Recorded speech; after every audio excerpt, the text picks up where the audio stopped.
Hello and welcome to Universus. Today I'm coming to you talking about backups. This is something that I am very keen to see people's reactions to. So let's start off with the big question: what is a backup? So a backup is essentially a brand new card type that is being introduced in Attack on Titan. Backup is a brand new card type being introduced with Attack on Titan. It is a brand new card that can be built into your stage that resembles assets. Because unlike foundations, these cannot be committed to past checks.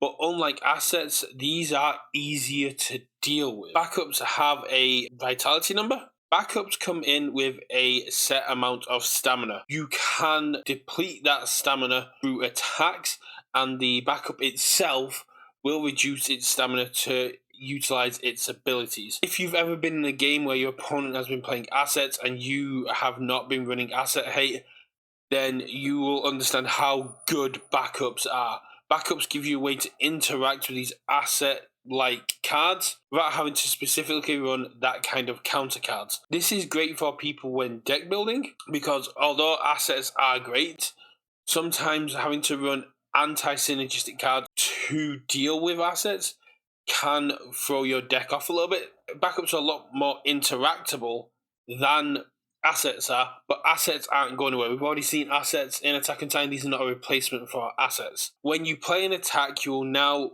have to decide if you want to attack the backup or if you want to attack the character. This will allow a player to know how much resources they actually want to invest into blocking this attack. The big thing for me is, one, backups look amazing. The color choice is so good. And two, we need to know how this interacts with certain cards. There are so many cards that can abuse backups. Instantly, I'm brought to Jiro 2 that states when you deal damage, you get 3 applause counters. And it has an alt win condition, which just needs a certain amount of applause counters. So if your opponent's playing lots of backups and you can just keep punching those backups and getting those applause counters, you can go for the alt win condition. Speaking of alternative win conditions, we have Knife Edge Deathmatch. Knife Edge Deathmatch just requires your opponent to have 8 committed foundations and for it not to be blocked. Now, that's the key thing. With backups, your opponent cannot block. A backup is sturdy enough that it can defend itself, so you cannot block. If it is allowed that damage against backups or these effects are still allowed to trigger against backups, then these cards get a massive power boost. You've got things like Midnight's new attack, which I've been running, that says if your opponent does not attempt to block this, freeze 2 foundations. And it's only a 2 damage attack against a player. That feels bad blocking. Against a backup, which has very limited stamina, and your opponent physically not allowed to attempt to block this, then you just get to go nuts. There are many ways I can see this getting abused. It opens up so many new lines of play and new interactions that go so deep, but at the same time, a lot of those interactions are very dangerous for the game. Having something like Knife Edge Deathmatch being a guaranteed win condition in Chew if your opponent's playing backups is crazy. That is, as soon as I saw backups, my head, and I saw your opponent cannot block, my head went straight to Knife Edge Deathmatch and Tasty Riff and all these other cards which basically just say, I get to do something cool because you didn't block this. And if it's allowed, that you're allowed to get those abilities, to me, that is so crazy.